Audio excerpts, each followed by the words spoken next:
I'm just gonna make sure that I get everyone. Alright, so I have you, and then here are my 10 people.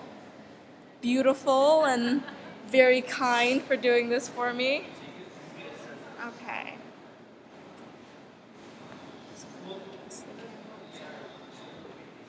Alright, beautiful. Alright, so as I said before, I'm Jennifer Ross, and I'm here to speak to you about sharks. Now, I'm assuming that since you're all here, you have visited Savannah or even live in it. If you've ever been to Hilton Head or Tybee, those are both really popular beaches here around Savannah that the locals go to, that tourists go to, and they're lovely beaches. Now, at the beginning of every summer since I've been here, I actually go out to Tybee and Hilton Head and fish for sharks. It's really lovely. You can just do it from the coast. You don't even have to take a boat out. But during breeding season, there are a lot of really small sharks that can come close to the shore, and it's really easy to fish for them. Now, living in Savannah, we're really honored to have a variety of wildlife here. If you look on the Marine Fishes of Georgia website, it tells you a load of information about what kind of fish we have here, what they do, what's legal to fish for, and we have a variety of edible seafood, such as marlin, tuna, and cobia, that contribute to the really nice seafood we have here in Savannah. And we also have more exciting, unedible marine life like rays, dolphins, and sharks. Now, people have a very strong fear of sharks. It's understandable. This is largely characterized due to two things. One is that we fear the unknown. Science, as amazing as it is, doesn't know too much about sharks right now, sadly. We know a fair amount, but we still have a good amount to learn. And second, we fear the ocean. We weren't built to swim, we swim anyway, but because of this, we have an innate fear of large bodies of water. Now, we're trying to debunk a lot of the myths and stereotypes that come along with sharks, such as, which leads to things like Shark Week that some of us love. I know I'm a very big fan of, and I've been watching since I've been 10, but if you watch it every year like I do, it gets a little repetitive and some of the information is a bit basic. So that's why I'm here. I want to give a little bit more, still basic information on sharks to educate people who don't know anything at all and maybe refresh some of you that know a lot. And sharks can be characterized by three things: their general anatomy, their behavior, and their relationship with humans. Now first, sharks can be characterized via their anatomy. Okay, if you haven't picked up a copy, Sharks of the World, printed by Princeton Press, is a lovely book. It's highly respected, and it's written by two of the world's leading shark experts.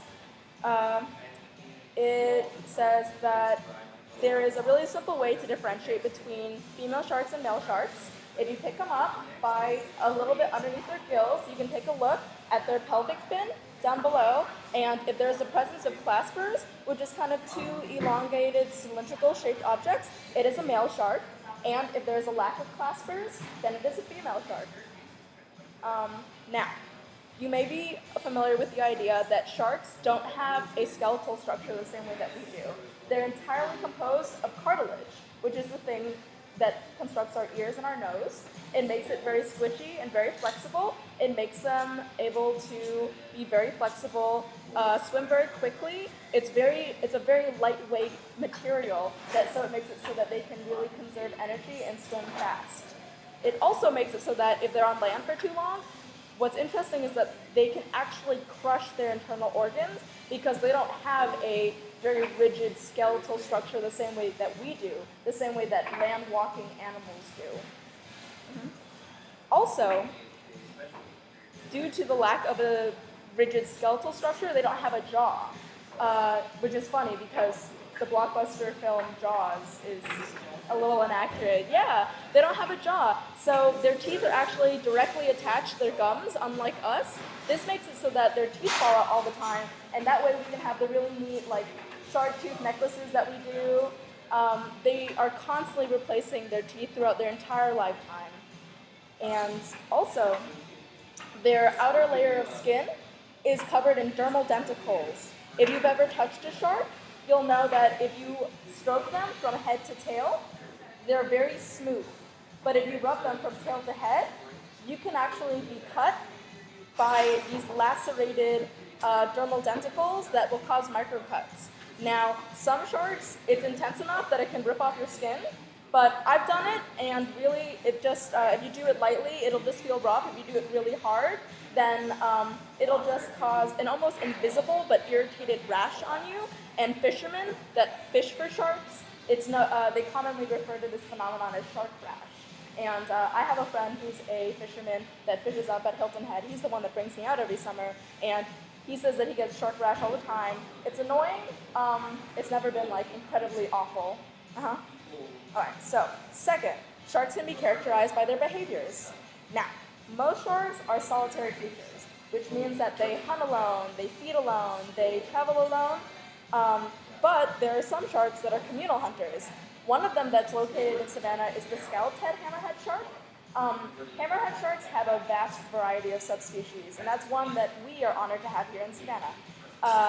Now, they enjoy migrating together. If you've ever seen one of those really neat National Geographic photos of tons of hammerhead sharks moving together, those are frequently scalloped-head hammer sharks.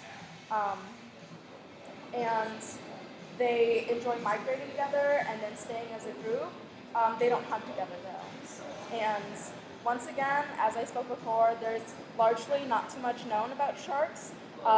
This is because we don't know a lot about the ocean in general. It's more foreign to us because we live on land, so it's more comfortable for us to learn about land-walking mammals or animals. Also, the ocean is harder to navigate. A lot of it is inaccessible to us via current technology. And also, specifically for sharks, they have very complex migration patterns. If you've noticed, birds have very complex migration patterns. They fly north or south for the winter and then back in the summer. But sharks have even more complex migration patterns that are difficult to track, and hence it's difficult for us to observe them. There is a vague social hierarchy that happens between all the subspecies in sharks. Like, for example, there's the white-tip shark that, for some reason, is always allowed to hunt first before other species of sharks will come in and then hunt after them. So maybe there's some respect there. And third, sharks can be characterized via their relationships with humans. Now, I'm sure you guys have heard maybe those really interesting statistics that say that more humans are killed annually by bees, by pigs, and by vending machines than they are by sharks. Seriously, like, you know, you're trying to get your Lay's potato chips and you get really angry and you start kicking the vending machine and it falls on top of you and then you're dead. So, like, think about that. Like, Lay's potato chips and human anger kill more people annually than sharks do. And this is because out of the 470 species of sharks that exist on Earth, only 4 have been known to be very fatal to humans. And this is because they're just very large, very strong sharks. Now, 2 out of these 4 sharks are found here in Savannah. They're the bull and tiger shark. And I'm sorry, I keep saying Savannah, but I mean like Hilton and Tigey. So 2 of them are here, the bull and tiger shark. They're actually 2 of my favorite sharks because they're very strong and beautiful. But once again, usually if you don't provoke them, they won't attack you. And the only reason they would attack you is because, now, they're huge animals. They can grow up to 16 feet. And they're very strong. They're very fast. Sharks obviously don't have hands and other ways of observing the same way that we do. So the way that they observe something that is unfamiliar to them is that they take an observatory bite. And this observatory bite to them is very light, but to us can cause like intense bodily harm. So once they take that bite and they realize, hey, this is not a seal, or this is not what I usually eat, it tastes gross, they'll leave. And that's why there are a lot of shark attacks, but not a lot of shark fatalities where human beings actually die. It's because when they're attacking us, they're just taking this observatory bite and then leaving. Just to wrap up, sharks can be characterized by their basic anatomy, their behaviors, and their relationship with humans. Not much is known about them, but we're still trying to learn, and it's amazing how fast science is moving. Uh, we can dispel this irrational fear of sharks by educating people. A lot of what's known about sharks in the public is myths, stereotypes, and not true fact. So the best that we can do is educate people on what the truth is via science, and then allow you guys, for example, to make decisions on your own. Sharks live all around us as people who visit or live in Savannah, and tourists come every year to visit Savannah. It's a beautiful city, and you know they're going to Tybee and Hilton Head to go beat the 93-degree heat and the humidity. And the thing is that they're going into the ocean and they're coming back out the same way they came. So, you know, if sharks were inherently dangerous creatures, do you think that this would still be the case? Fine. Once again, my name is Jennifer Ross. Thank you so much for your time tonight. And I really appreciate you all listening to me. If you have any questions, feel free to ask right now. And if you need to go somewhere, please feel free to go. Thank you so much.